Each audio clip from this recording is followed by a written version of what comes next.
prakteknya Pak Nuzli yang akan mempraktekkannya. Ya. Gimana Pak? Bisa dimulai Pak? Bisa, Bu. Ya, silakan si Pak Ul.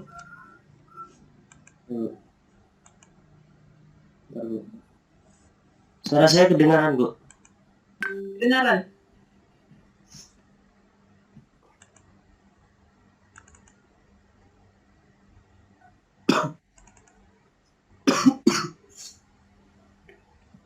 Assalamualaikum warahmatullahi wabarakatuh. Waalaikumsalam warahmatullahi wabarakatuh. Nah, nama saya adalah Muhammad Syifal Ihsan yang pada hari ini menjadi moderator untuk materi pelatihan pengajuan HKI untuk dosen dan mahasiswa. Adapun untuk pembicara atau pemateri pada hari ini berhalangan dengan yang sebelumnya adalah Pak Ahmadi dan Bu Kurniasi. Berhubung Pak Ahmadi lagi ada halangan, maka diganti atau diwakili oleh Pak Nuzli.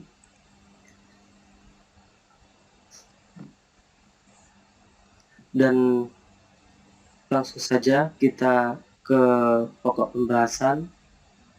Pemateri pertama yaitu Bu Kurniasi dengan benefit bagi seorang penulis. Silakan, Bu.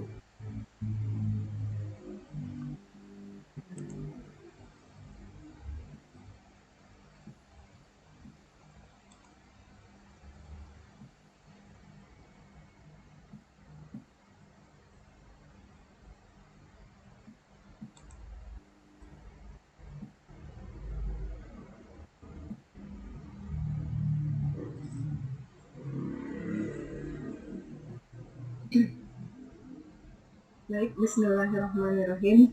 Assalamualaikum warahmatullahi wabarakatuh. Waalaikumsalam warahmatullahi wabarakatuh.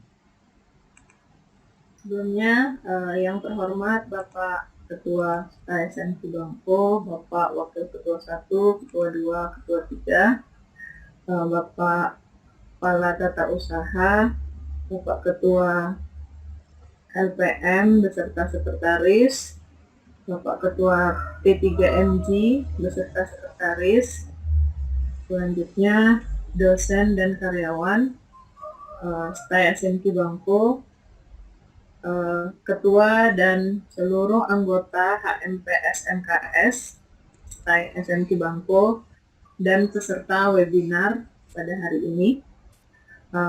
Alhamdulillahirrabbilalamin, wassalatu wassalamu ala asyrofil anbiya'i wal mursalin wa ala alihi wa sahbihi rasulillahi Allahumma sholli ala sayyidina Muhammad wa ala ali sayyidina Muhammad. Alhamdulillah kita dapat berkumpul bertatap muka pada hari ini meskipun melalui aplikasi Zoom. Jadi di sini saya akan memaparkan sedikit mengenai HKI dan selanjutnya nanti Bapak Kepala LPM Pak Nuzli akan menyampaikan bagaimana praktik pengajuan HKI bagi peneliti yang memiliki jurnal atau karya tulis berupa jurnal maupun buku. Jadi di sini kita dapat melihat bersama-sama PowerPoint-nya.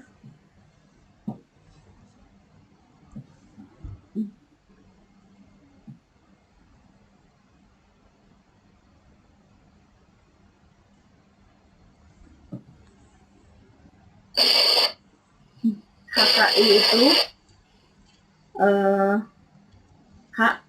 hukum kekayaan intelektual.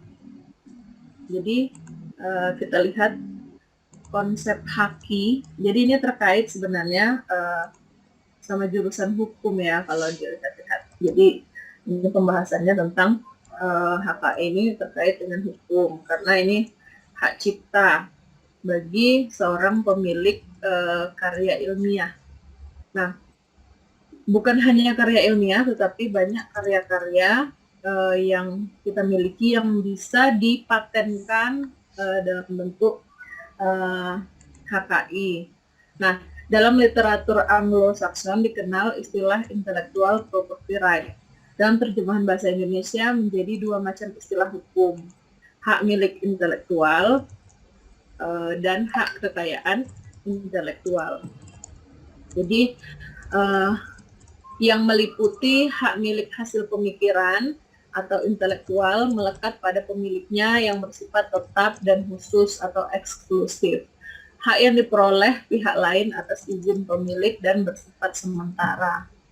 Nah, haki merupakan benda tidak berwujud, hasil kegiatan intelektual atau daya cipta manusia yang diungkapkan ke dalam suatu bentuk ciptaan atau penemuan tertentu.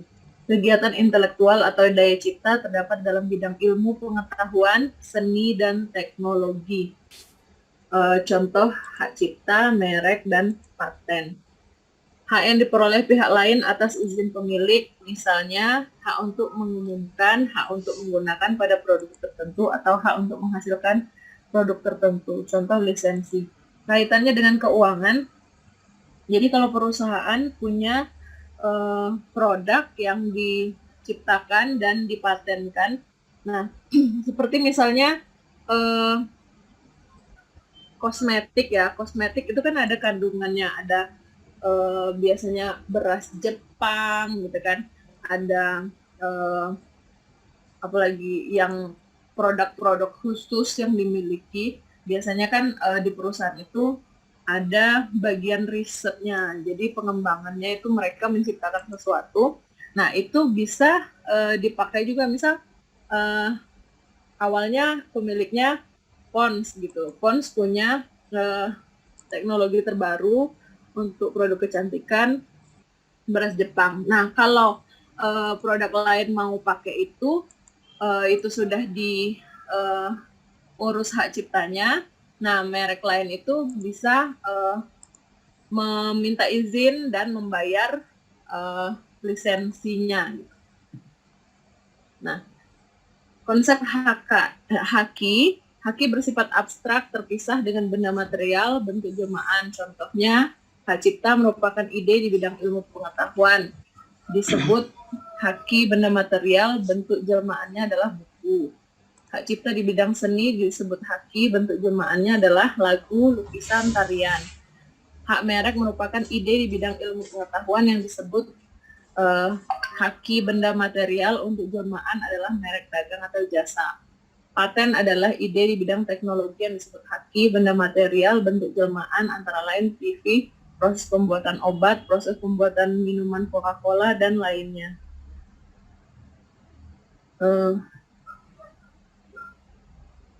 Lingkup haki di Indonesia ada hak cipta, hak paten, hak merek, rahasia dagang, desain industri, desain tata letak sirkuit terpadu, perlindungan varietas baru tanaman.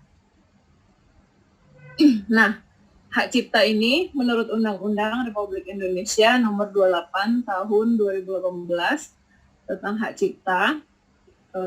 Hak cipta itu hak eksklusif pencipta yang timbul secara otomatis berdasarkan prinsip deklaratif setelah suatu ciptaan diwujudkan dalam bentuk nyata tanpa mengurangi pembatasan sesuai dengan ketentuan peraturan perundangan. Pencipta adalah seorang atau beberapa orang yang secara sendiri-sendiri atau bersama-sama menghasilkan suatu ciptaan yang khas dan pribadi. Ciptaan adalah setiap hasil karya cipta di bidang ilmu pengetahuan, seni, dan sastra dihasilkan atas inspirasi, kemampuan, pikiran, imajinasi, kecekatan, keterampilan, atau keahlian yang diekspresikan dalam bentuk nyata. Nah, kalau kita memegang hak cipta, nah kita disebut pemegang hak cipta. Adalah pencipta sebagai pemilik hak cipta, pihak yang menerima hak tersebut secara sah dari pencipta, atau pihak lain yang menerima lebih lanjut hak dari pihak yang menerima hak tersebut secara sah. Hak terkait adalah hak yang berkaitan dengan hak cipta, yang merupakan hak eksklusif bagi pelaku pertunjukan, produser, fonogram, atau lembaga penyiaran. undang-undang hak cipta ini berlaku terhadap apa saja. Nah ini terhadap semua ciptaan dan produk hak terkait warga negara, penduduk, dan badan hukum Indonesia. Semua ciptaan dan hukum hak terkait bukan warga negara, bukan penduduk Indonesia, dan bukan badan hukum yang untuk pertama kali dilakukan pengumuman di Indonesia.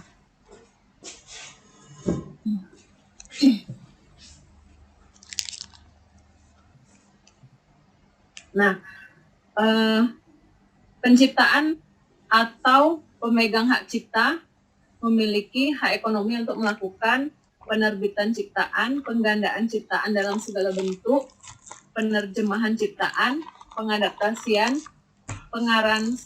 pengaransemenan atau pentransformasi ciptaan, pendistribusian ciptaan atau salinannya, pertunjukan ciptaan, pengumuman ciptaan, komunikasi ciptaan, dan penyewaan ciptaan.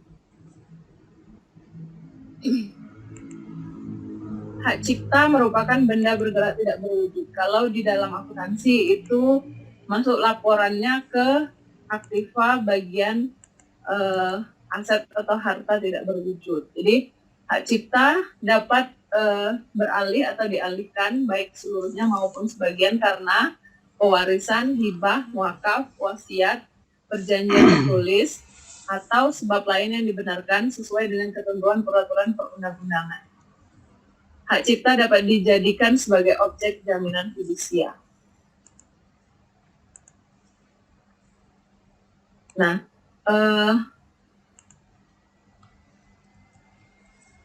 jadi di sini pencipta, pemegang hak cipta atau pemegang hak terkait atau warisannya mengalami kerugian, hak ekonomi berhak memperoleh ganti rugi. Jadi kalau ada yang menyalahi aturan atau memakai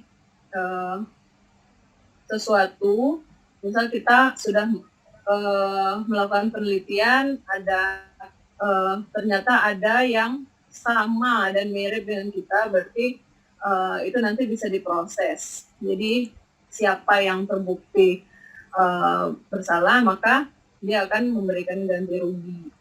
Nah, itu tadi baik dari saya sedikit tentang hak cipta. Nanti selanjutnya akan dijelaskan secara praktiknya, jadi secara praktis oleh Pak Nuzli. Demikian, terima kasih. Saya akhiri. Assalamualaikum warahmatullahi wabarakatuh. Silakan moderator.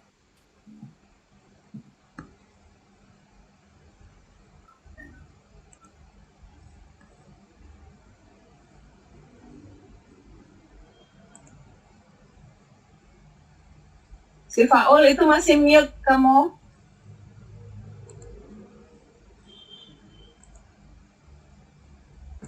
Maaf, kelupaan Bu. Jadi terima kasih untuk Bu Kurniasi. Jadi sekilas tadi yang disampaikan oleh Bu Kurniasi adalah tentang hak cipta. Apa itu hak cipta adalah hak untuk mengamankan hasil karya kita agar tidak diplagiat atau diklaim oleh orang lain atau pihak yang tidak bertanggung jawab. Untuk yang lebih jelasnya akan kita dengar materi kita yang selanjutnya, yaitu pada Pak Nuzli. Kami persilakan. Assalamualaikum warahmatullahi wabarakatuh. Selamat pagi semuanya. Ya, terima kasih kepada Ibu Ketua Program Studi Manajemen Keuangan Syariah, Ibu Kurniasi Setia Gustina. Kemudian terima kasih juga kepada mahasiswa MKS yang turut mendukung kegiatan yang kita lakukan ini dalam rangka pengabdian kepada masyarakat. Untuk giliran Pak Nuzli melanjutkan keterangan atau penjelasan dari Ibu Kurniasi ya. Sebelumnya moderator diberi kesempatan berapa lama?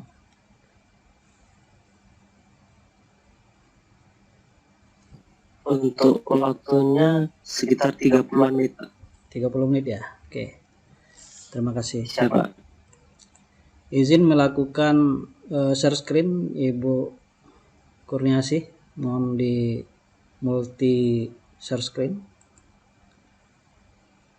sebagai host.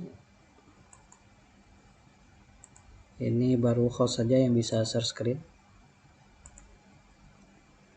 Di share screen ada pengaturan, sebelah kirinya ada tombol, tolong diaktifkan untuk share screen untuk partisipan, Bu.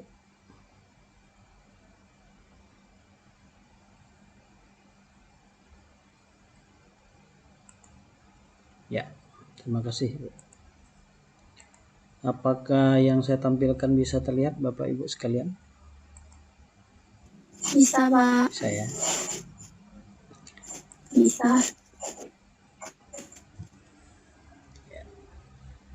Mungkin slide-nya tidak semenarik para pemateri sebelumnya. Harap maklum saja, ini dibikin terburu-buru.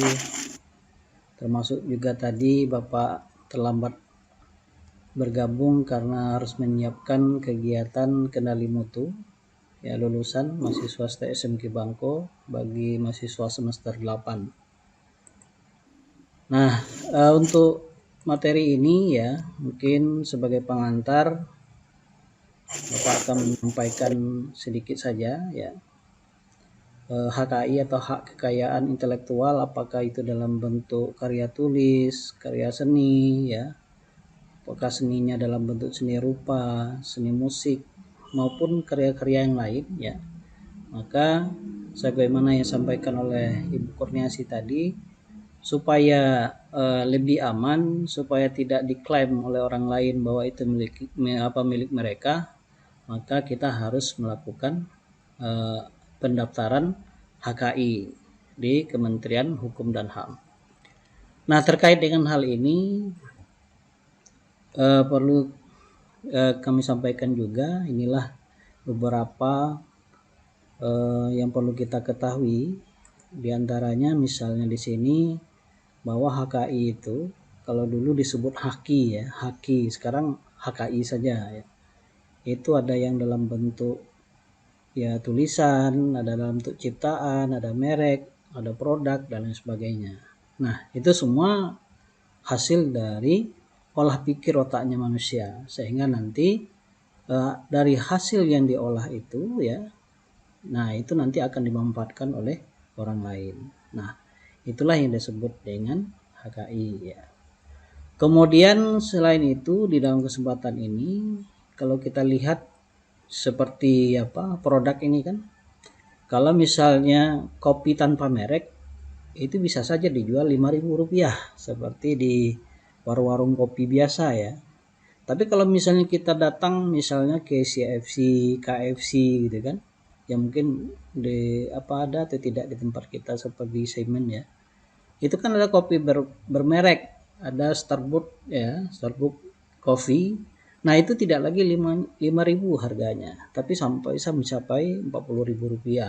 Nah kenapa harus mahal?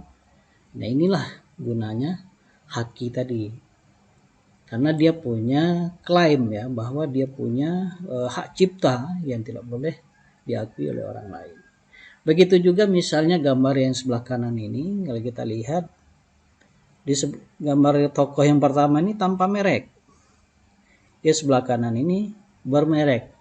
Nah, yang tanpa merek itu rata-rata itu tokonya sepi, walaupun masih ada yang rame gitu kan. Ya rame itu tentu biasanya orang sudah kenal dengan produk-produknya, tapi dia tidak perlu lagi memampang merek gitu kan.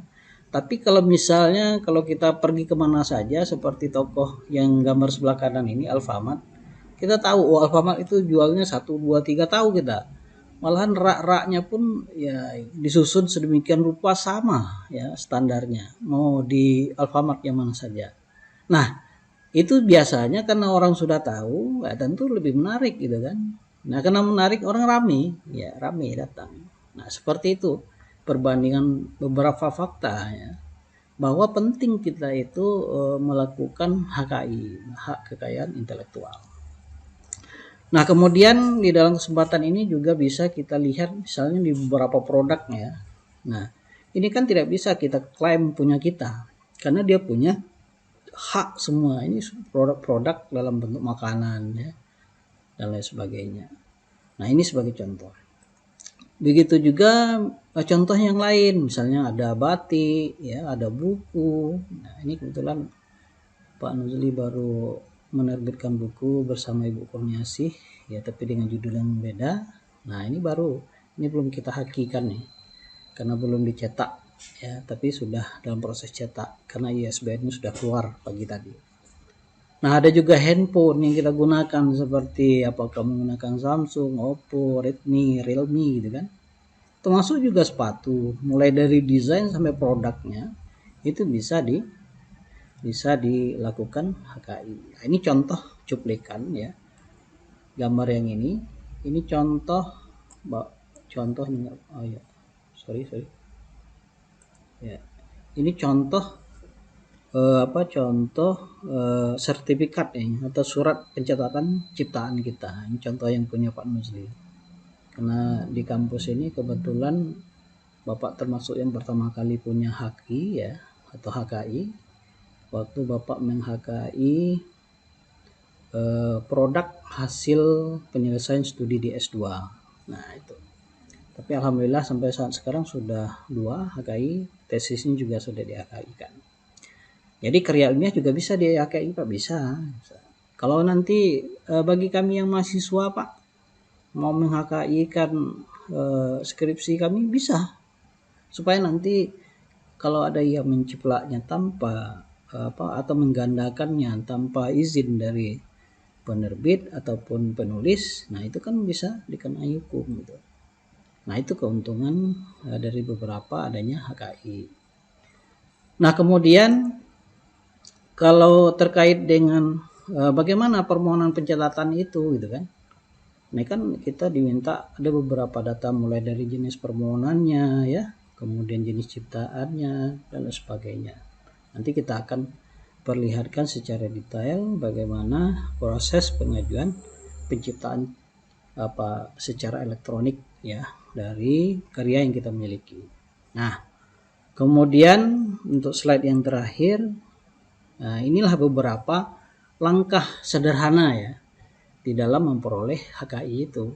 Nah, bagaimana Pak? Mulai dari misalnya kita harus punya email untuk membuat akun di HKI.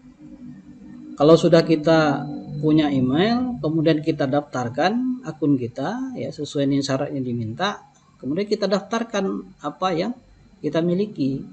Nah, setelah kita daftarkan nanti kita akan mendapatkan nomor tagihan untuk pembayaran. Nah, pembayaran itu merupakan pendapatan pemerintah ya dalam bentuk pajak gitu. Pajak di dalam mengeluarkan surat pencatatan ciptaan. Nah, itu selesai, kita langsung dapat sertifikat seperti ini. Ini cuplikan sebagian dari HKI itu. Nah, tentu di dalam hal ini ya, di kesempatan ini dari audien yang ada sekitar 20 orang ya di dalam Zoom meeting kita ini atau partisipannya, ada nggak partisipan ini yang belum punya email? Nah, itu kata kuncinya. Karena sebelum Bapak menjelaskan secara singkat bagaimana membuat akun ya, tentu harus punya email terlebih dahulu. Karena nanti email itu gunanya adalah untuk mengkonfirmasi dari akun yang kita daftarkan. Nah, sekarang adakah peserta di antara kita ini yang tidak memiliki email? Ada atau tidak? Sudah sepertinya tidak ada Pak, semuanya sudah punya email semua. Sudah ya. Ada Pak. Ada. Kalau ada nanti tentu tidak bisa praktek langsung ya. Kalau mau mencoba praktek langsung juga bisa, tapi ya waktunya harus panjang sedikit gitu kan. Nah, oke. Jadi caranya bagaimana Pak? Nah, caranya seperti ini ya. Ini Bapak share screen lagi. Sebentar. Ya. Ini Bapak share screen kembali.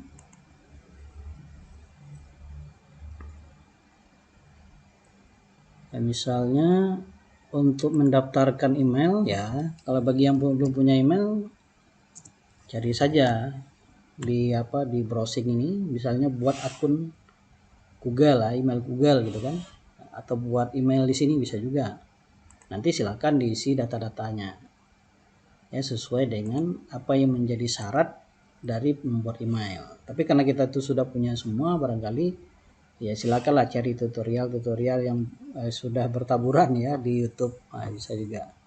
Atau mungkin juga bisa melalui YouTube Bapak, mungkin di sini mungkin ada tutorial di dalam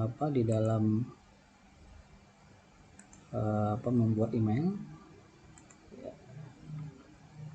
Sebentar.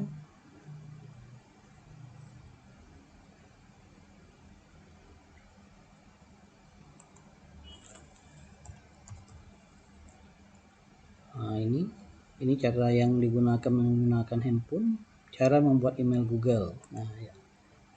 Nah ini saya akan bagikan caranya bagi yang belum punya email ya.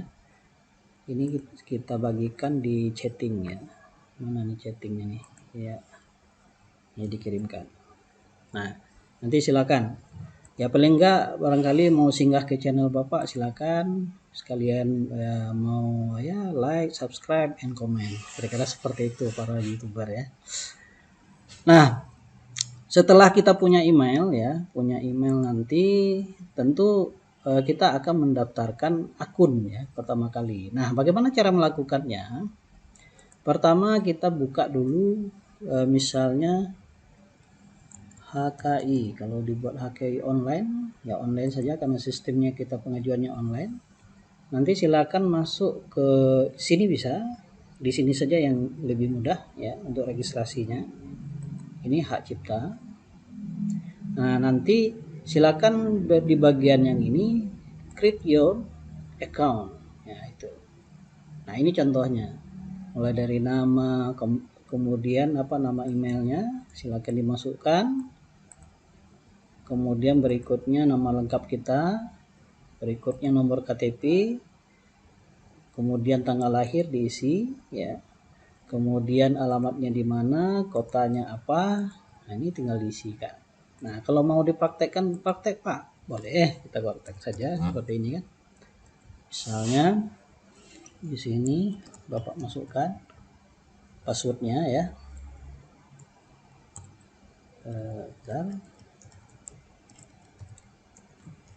Oke, dikonfirmasi, berarti tulis kembali kata sandi yang sama ya.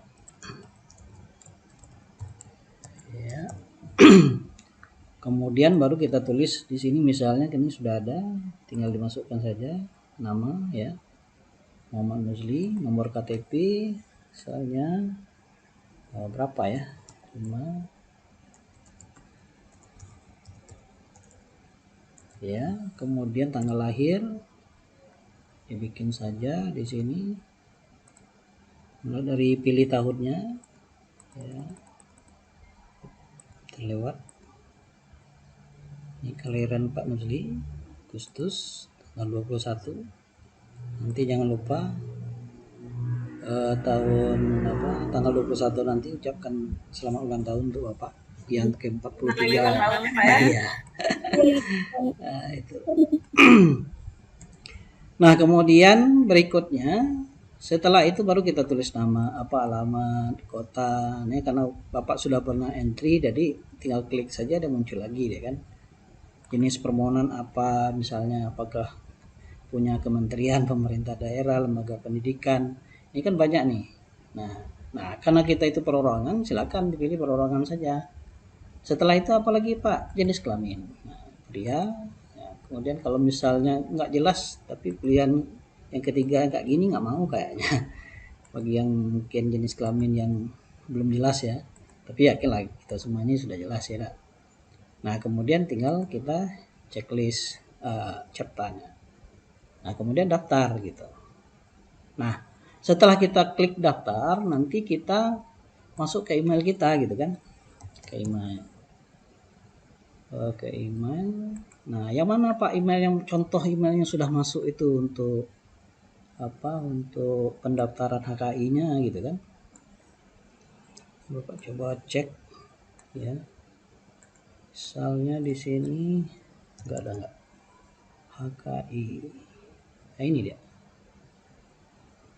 Oh, mana ya? Lupa Bapak. Ini ya. Nah, ini dia. Inilah konfirmasi di saat Bapak melakukan registrasi itu. Silakan lakukan pembayaran. Oh, bukan yang ini ya, bukan. Ini bukan. Atau kita lanjutkan saja pendaftaran tadi. Bapak lupa nih yang mana apanya. Perubahan ikut forgot.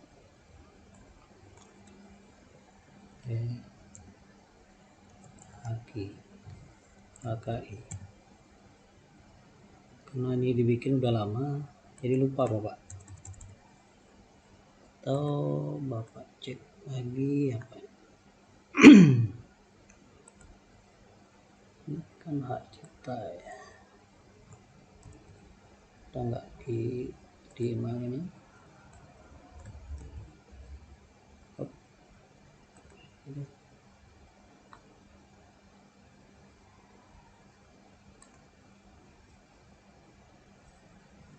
Atau yang ini kita lanjutkan saja ya. Verifikasi, kemudian daftar. Nomornya salah, mananya yang salah nih? Identitas nomor sudah terdaftar sebelumnya. Nah itu, jadi karena nomor KTP ini cuma untuk satu kali daftar, maka tidak daftar lagi walaupun emailnya berbeda. Nah seperti itu. Nah nanti kita dapat notifikasi di email. Nah di saat kita dapat notifikasi nanti ada email masuk untuk konfirmasi akun, ya, akun emailnya, akun HKI-nya. Nanti kita klik saja, ya Bapak lupa nih karena sudah lama dilakukan, jadi lupa di mana apanya emailnya. Nah, kalau dicek di sini misalnya HKI ya, kalau HKI apa saja yang muncul nih? Billing pembayaran waktu Bapak buat kemarin, kita cek saja ya. HKI nggak ada sepertinya. Billing pembayaran yang tadi Bapak tampilkan itu apa? Kan itu pembayaran untuk setelah didaftarkan Bu. Jadi konfirmasi akun dulu kan. Nah setelah misalnya kita dapatkan notifikasi email ya, nanti barulah kita kembali lagi ke alamat yang ini gitu. Alamat yang ini.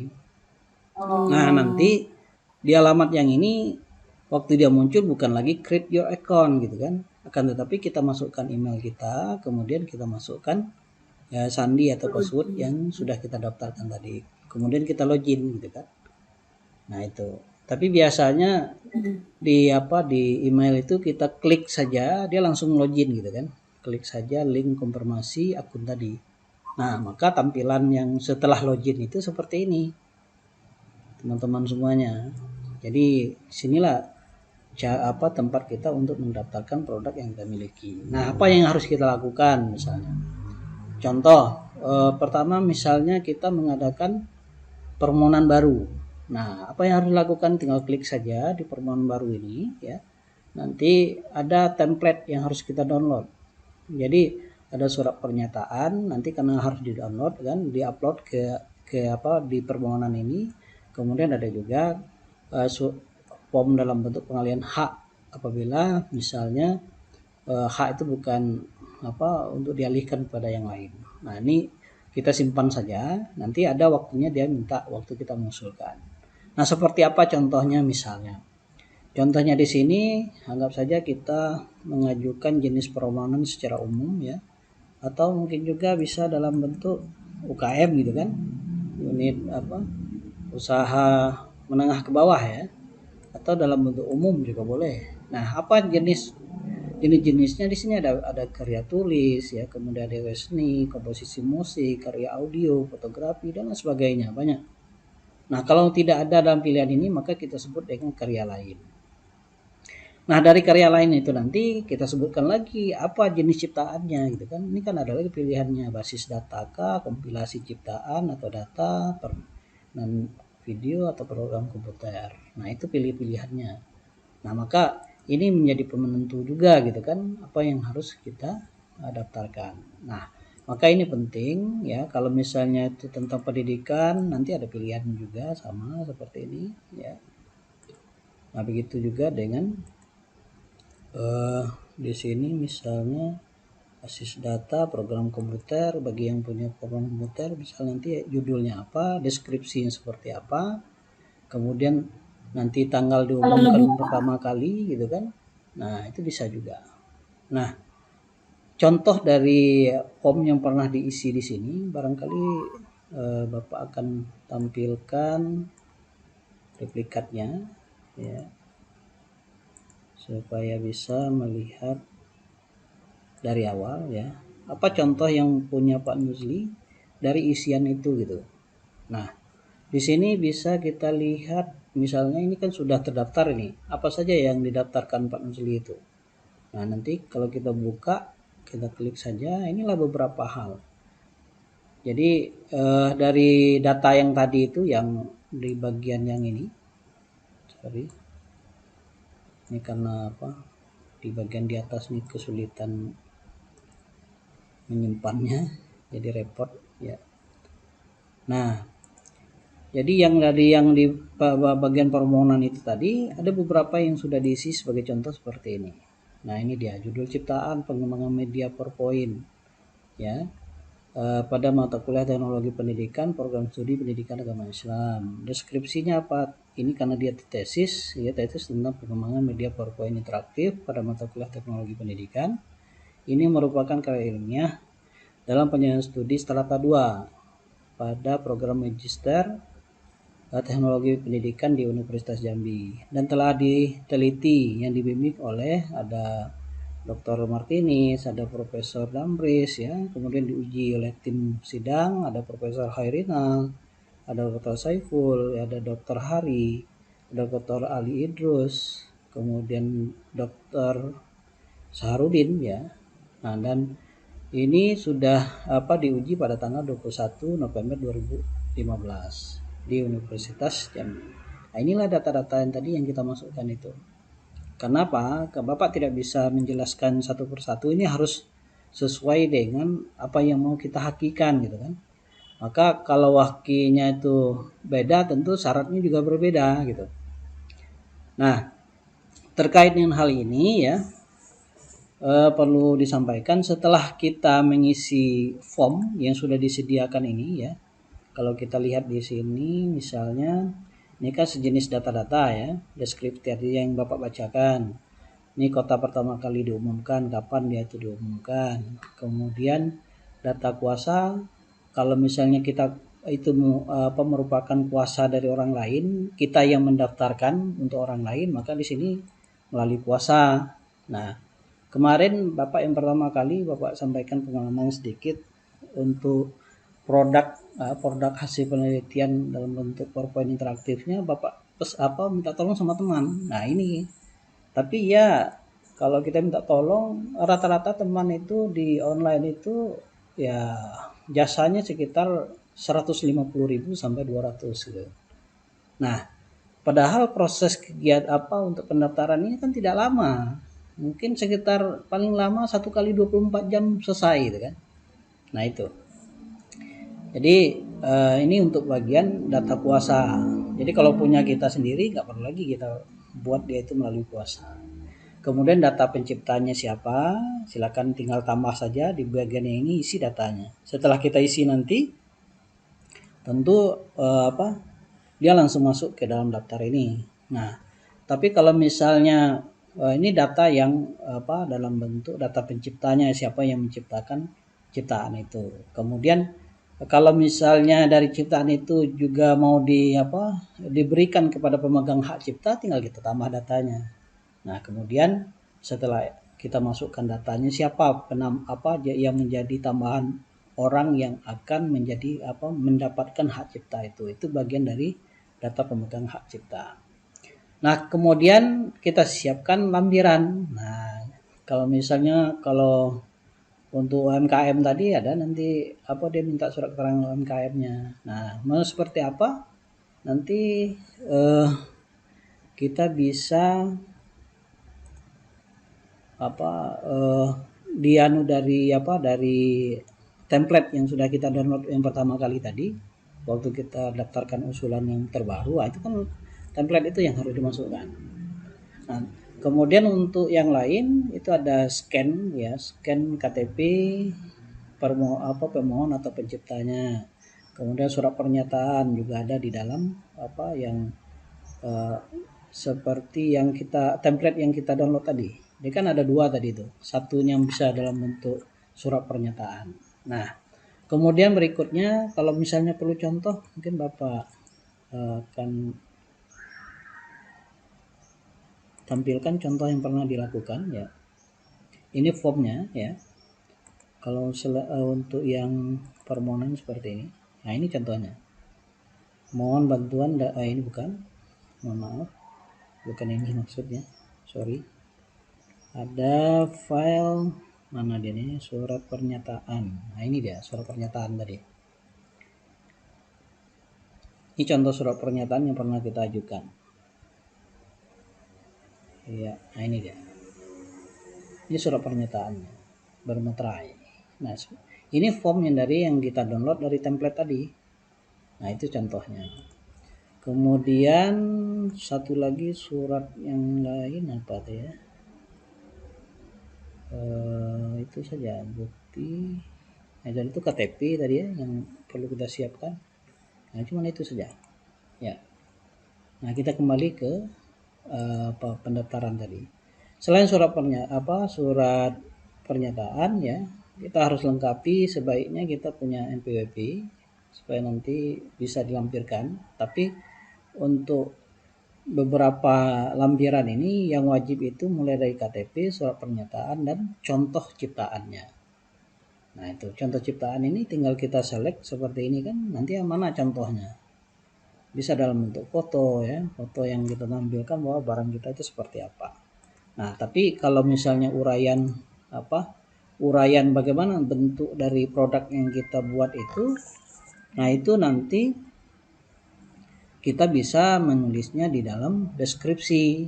Nah, itulah fungsinya deskripsi ataupun uraian singkat ciptaan kita tadi. Di sini kita menjelaskan apa saja yang terkait dengan ciptaan kita itu. Jadi yang kita lampirkan pada bagian yang ini contohnya seperti apa, bisa dalam bentuk foto ya. Foto mulai dari nampak depan, kiri kanan, nanti kita gabungkan menjadi satu.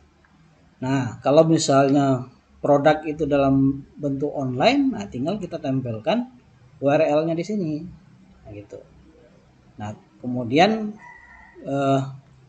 kita submit gitu kan. Setelah data-data ini kita ajukan.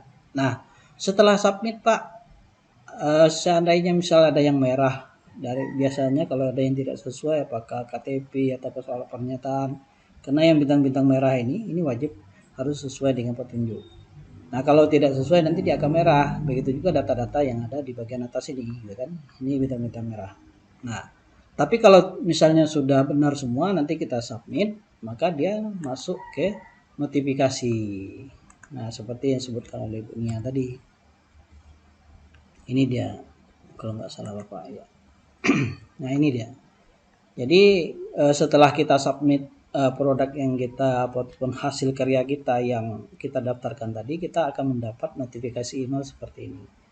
Muhammad Nuzli, silakan lakukan pembayaran dengan billing kode berikut. Untuk pembayaran dengan nomor pendaftarannya.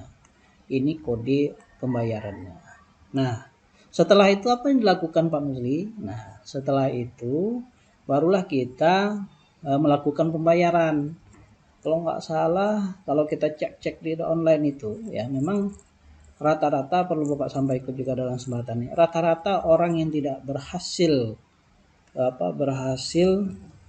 mendaftarkan hak ciptanya itu rata-rata tidak tahu cara membayarnya. Karena bayar itu bukan seperti kita bayar seperti kita transfer gitu, bukan ya. Kalau dari teller di bank itu mungkin bisa kita diarahkan nanti. Tapi kalau misalnya di ATM itu kita nggak tahu. Dan penjelasannya di online itu macam-macam hingga membuat kita bingung karena Bapak sudah mencoba posisi bingung itu gitu kan. Nah, jadi rupanya setelah kemarin Bapak daftarkan, tanya-tanya Ibu Nia juga gitu kan. Kebetulan ada mobile banking. Nah, rupanya karena itu bagian dari pembayaran pajak. Nah, kayak pajak itulah yang harus kita lakukan. Nah, kemarin kalau tidak salah dengan Pak Ahmadi, karena Pak Ahmadi nanya nih Bapak, kemarin Bapak kirimkan gambar yang beliau, mudah-mudahan gambarnya bisa dibuka nih. Bisa Bapak cek dulu ya. Nah, ini gambarnya. Jadi kalau kita menggunakan misalnya mobile banking BSM ya, jadi yang dibayar itu mana Pak? Jadi kalau sudah masuk di menu pembayaran nanti ada penerimaan negara ini. Ini MPN. Nah, pilih penerimaan negara gitu kan. Setelah itu baru nanti kita pilih pajak. Nah, setelah pilih pajak barulah kita masuk billing tadi, nomor yang tagihan tadi seperti yang ditampilkan ini. Nah, setelah itu tinggal ya lanjutkan saja, ya sudah selesai pembayaran. Rupanya pembayaran itu lebih mudah gitu kan ketimbang yang dipikir-pikirkan oleh orang banyak. Memang informasi ini satu sisi ya seperti dibuat sulit lah gitu ya. Ya, tapi sebenarnya prosesnya sangat mudah sekali kalau sudah tahu tapi. Nah, kalau belum tahu itulah akhirnya kita minta jasa orang lain. Nah, rata-rata pembayaran jasa orang lain kalau enggak dia itu berlebih 150.000, biasanya 200.000 kisarannya itu. Sampailah kita tuh dapat sertifikat itu.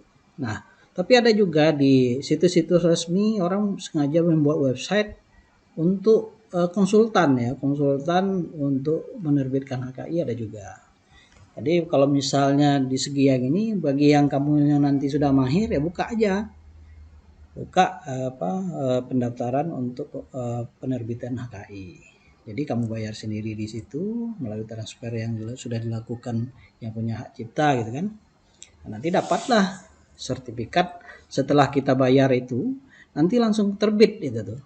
Langsung terbit paling lama ya sekitar, ya kan kalau untuk pembayaran itu paling lambat kita bayar setelah kita submit tadi itu 2 kali 24 jam. Kalau seandainya lewat dari itu maka usulan dibatalkan. Nah, maka bayarlah pada waktu paling lama 2 kali 24 jam. Nah, semakin cepat kita bayar setelah kita punya billing kode ini untuk pembayaran, maka semakin cepat haki kita itu diterbitkan. Malahan kalau misalnya tim dari pengurusan HKI di pusat itu secara online itu standby, itu bisa langsung keluar. Ada yang prosesnya 5 jam Pak, ada Bapak pernah dapat cerita 5 jam langsung selesai. Tapi paling lambat ya mungkin sekitar 1 kali 24 jam lah setelah kita melakukan pembayaran. Nah, seperti itu audiens sekalian yang terkait dengan bagaimana cara kita mendaftarkan hak cipta kekayaan intelektual kita. Nah, barangkali nanti kita coba untuk diskusi lebih dalam ya, supaya apa-apa saja yang perlu kita ketahui itu bisa melalui diskusi berikutnya. Barangkali itu saja yang perlu saya sampaikan pada kesempatan ini ya. Ini contoh-contoh dokumen tadi yang sudah. Nah, ini kita daftarkan tanggal 11 Juli 2021 baru ini. Ini Bapak juga yang pertama kali, padahal punya haki 2, satunya lagi Bapak minta tolong sama teman. Jadi kalau minta tolong teman berapa Pak? Kalau yang sebenarnya harga standar kalau Bapak transfer sendiri itu cuma 400.000. Waktu Bapak misalnya minta tolong teman, dia minta 550 gitu kan. Nah, itu. Kalau mau sedekah sama teman ya minta tolong teman aja. Kalau misalnya belum bisa sedekah sama teman ya lebih baik bikin sendiri gitu kan. Nah, seperti itu barangkali di dalam kesempatan ini yang bisa Pak Nurzi sampaikan, semoga bermanfaat. Kembali kepada moderator. Wassalamualaikum warahmatullahi wabarakatuh.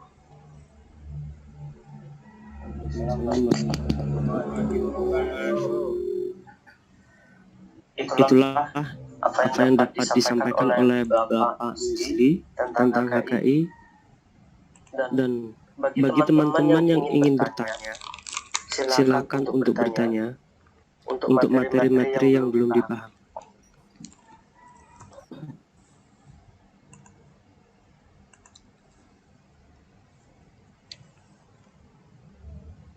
Nanti potongan videonya Ibu Nia tentang penjelasan HKI ini, bagaimana prakteknya di-share lagi dengan peserta supaya bisa ngulangnya sendirian.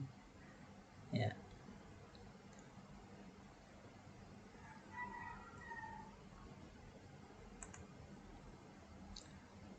Silakan, ada yang mau bertanya? Ya, nanti bisa.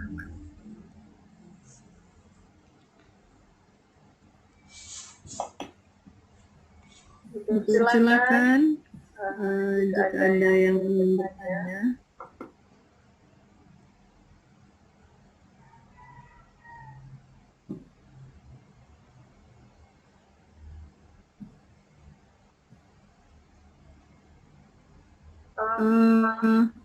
Pak Nazli, diskusi sedikit. Ya, silakan. Ini tentang ya kalau seandainya ada orang atau mahasiswa gitu mau membuat butik, jadi mendirikan butik. Jadi kalau butik itu kan berarti dia ini ya merek, ada merek ya Pak ya? Merek ya, merek butik. Nah, itu merek dagang. Ya, merek dagang. Itu sama ya kayak merek produk jadinya. Kalau untuk pakaian ya. Ya. Langsung ya, moderator. Atau nunggu pertanyaan yang lain, boleh. Tergantung moderator nih. Moderator yang mengarahkan. Bisa langsung dijawab. Ya, terima kasih. Nah, kalau kita lihat tadi ya tampilan dari usulan ini ya. Ini izin share screen kembali ya. Ini kan kalau untuk merek juga sama nih. Tempatnya juga sama. Ya. Merek itu yang mana ya? Ini umum. Saya kalau pilih umum, komposisi musik rekaman lainnya,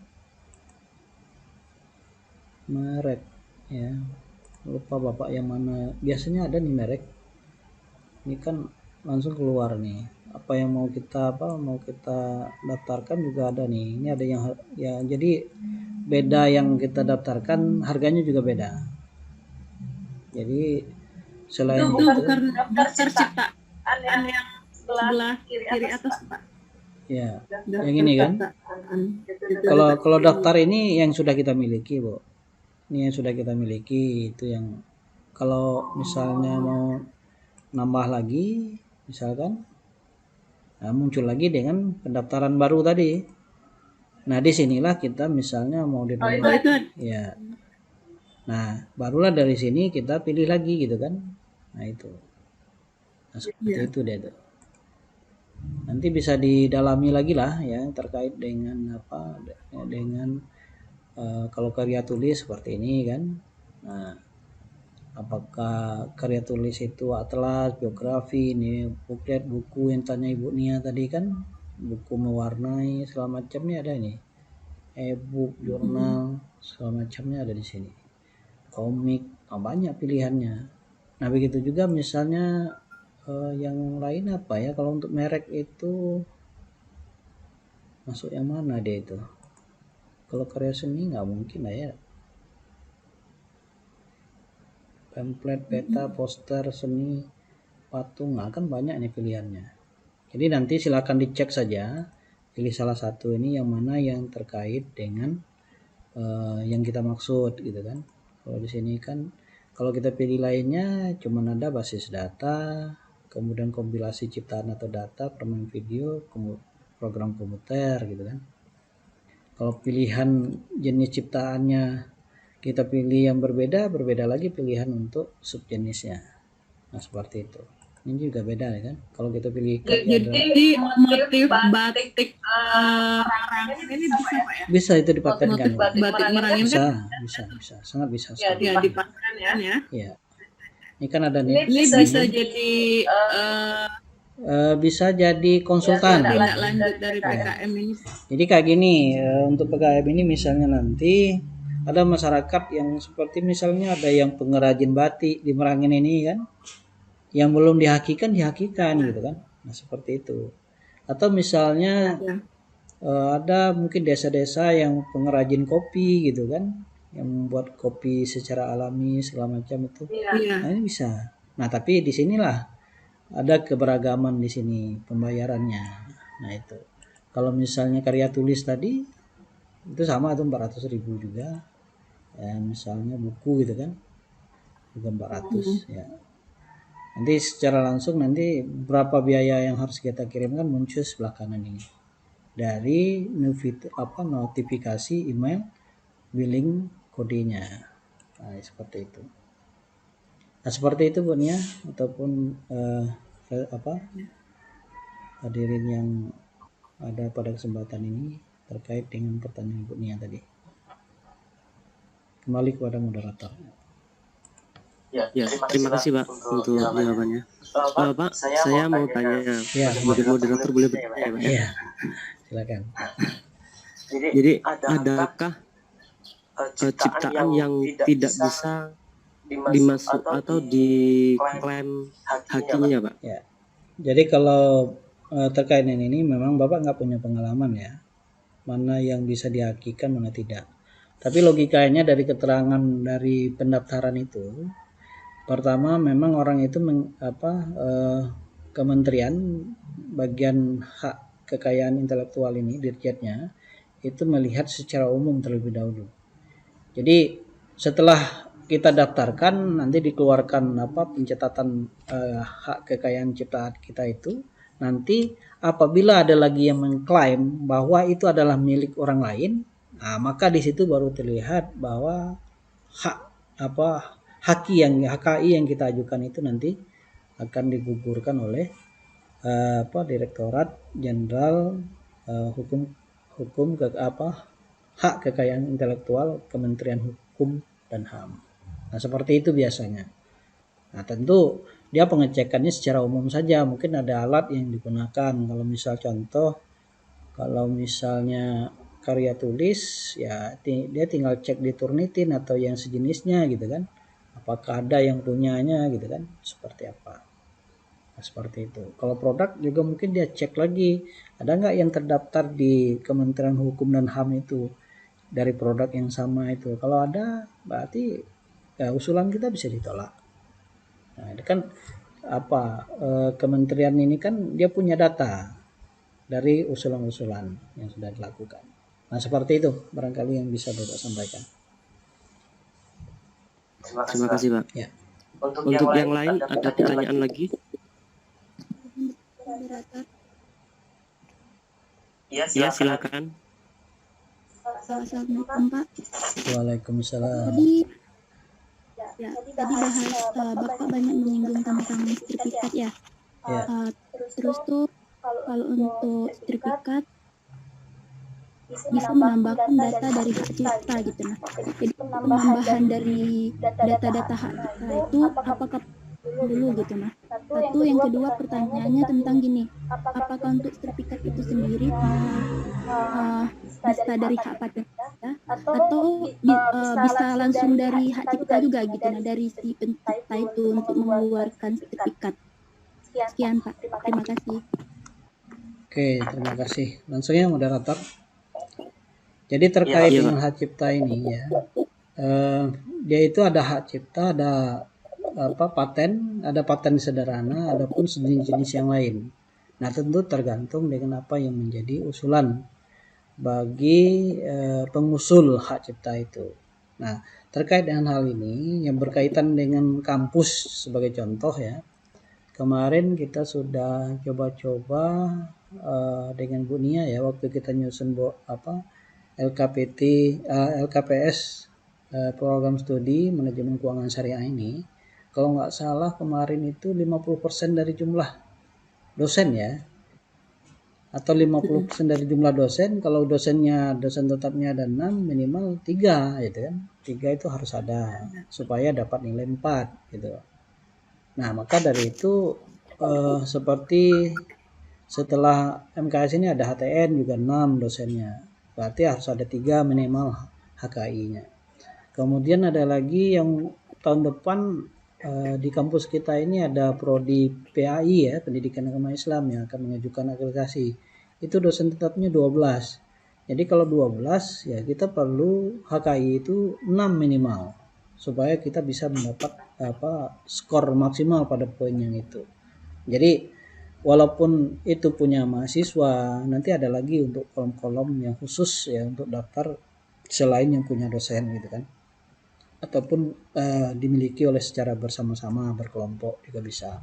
Nah, maka dari itu ya tentu kita pahami bahwa penting ya suatu karya yang kita punya itu harus kita hakikan.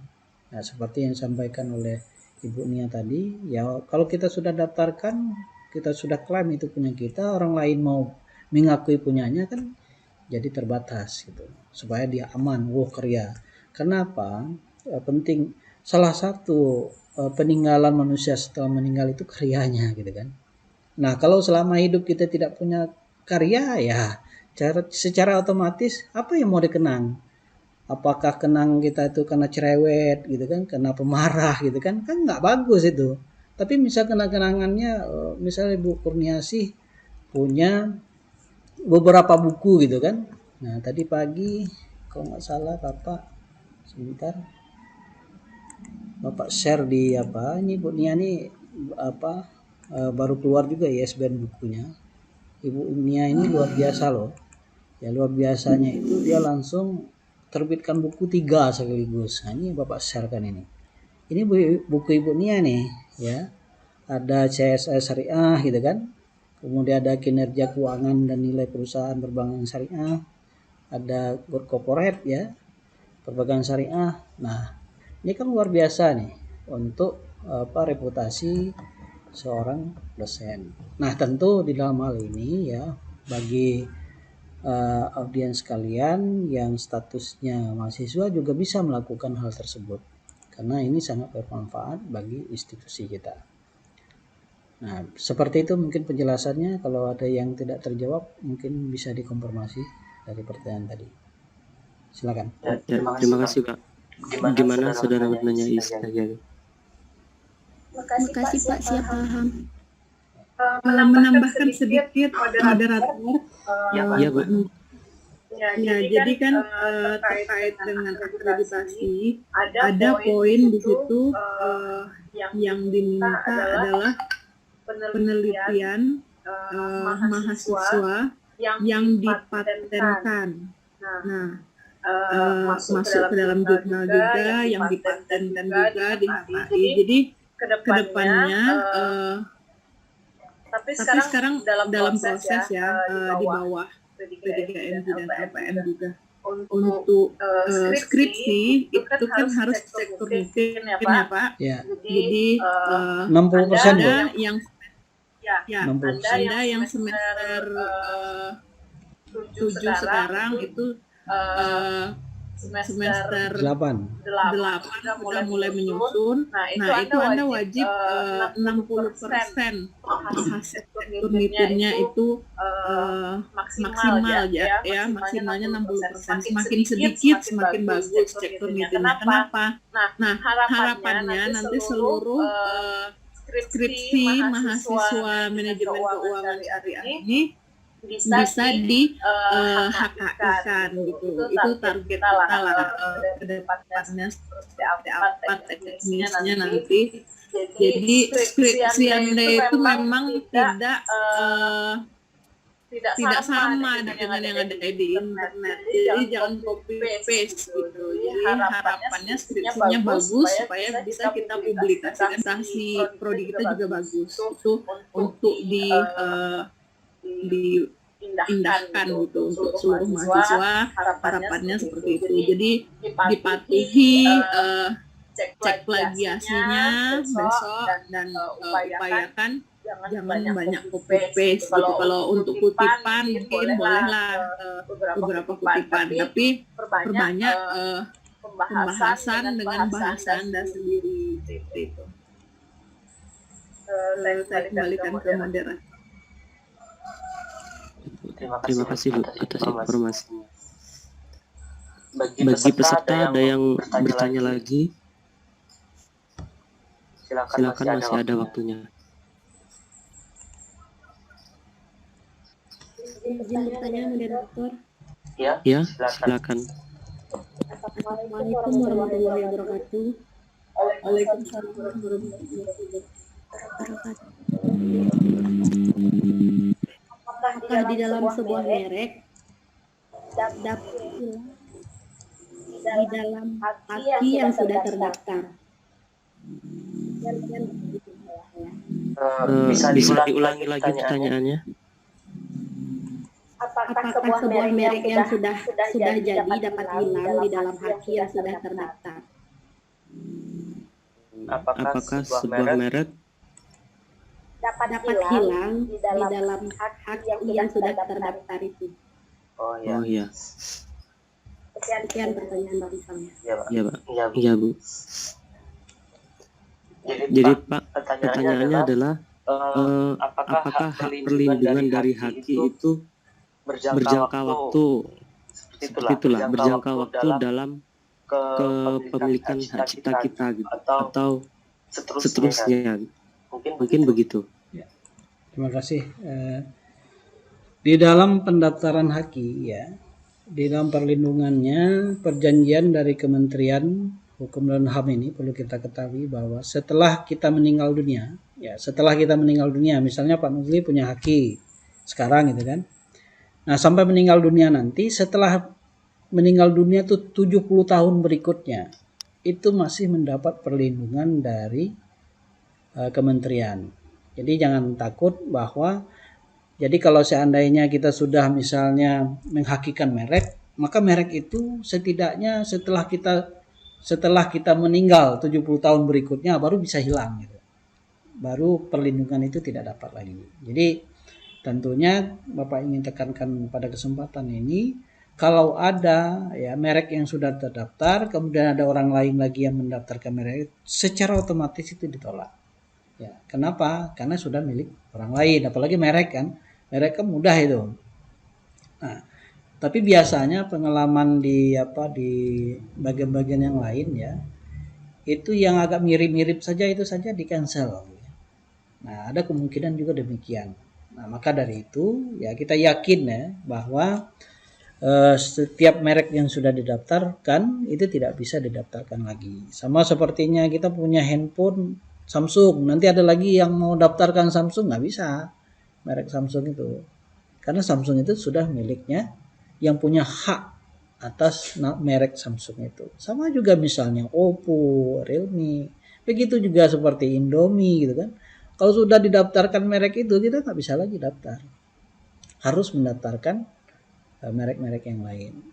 Nah, kalau misalnya bikin di situ mie maknyus gitu kan, kalau belum ada yang mendaftarkan mie maknyus pasti masuk itu ya, bagi yang penggemar makan mie gitu kan, kira-kira seperti itu.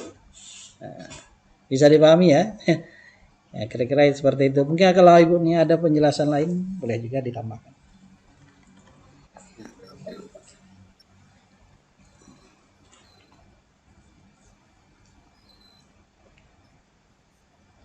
Terima kasih untuk Pak Nuzli dan Pak Yasri atas penjelasannya yang sangat luar biasa. Dan terima kasih juga untuk para peserta yang sudah hadir di dalam webinar hari ini dan antusiasnya yang sangat hebat. Dan saya tidak lupa untuk mengingatkan bagi para peserta untuk mengisi kepuasan peserta dalam webinar kali ini. Untuk itu saya akhiri webinar kita hari ini, dan nanti akan dilanjutkan lagi webinar selanjutnya. dan saya mohon untuk peserta ikut dan antusias untuk mengikuti webinar kami yang selanjutnya. Terima kasih. Wabillahi taufiq wal hidayah. Assalamualaikum warahmatullahi wabarakatuh. Waalaikumsalam warahmatullahi wabarakatuh. Seluruh peserta menghidupkan videonya, kita screenshot ya foto. Jadi kalau bisa seluruh peserta menghidupkan videonya sebentar. Ini Denny, mana videonya? Mana Denny, Kori? Ibu belum, Bu. Ayo. Cari sama-sama.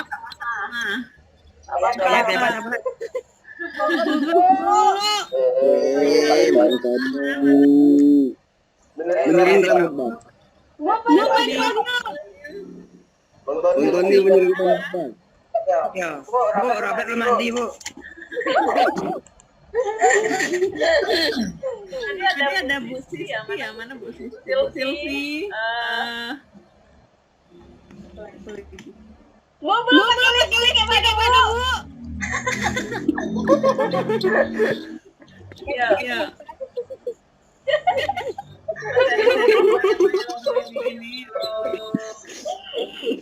Ini muncul. Ya. Oke, di Ibu print screen ya. Satu, dua, tiga. Ulang lagi. 1, 2, 3. Cheers. Makasih ya semuanya. Sudah. Lupa Ben.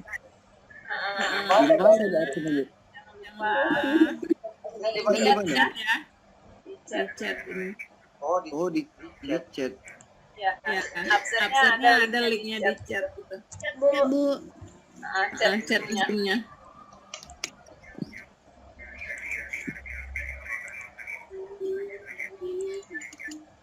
Kita mulai Zoom berikutnya jam 11 ya.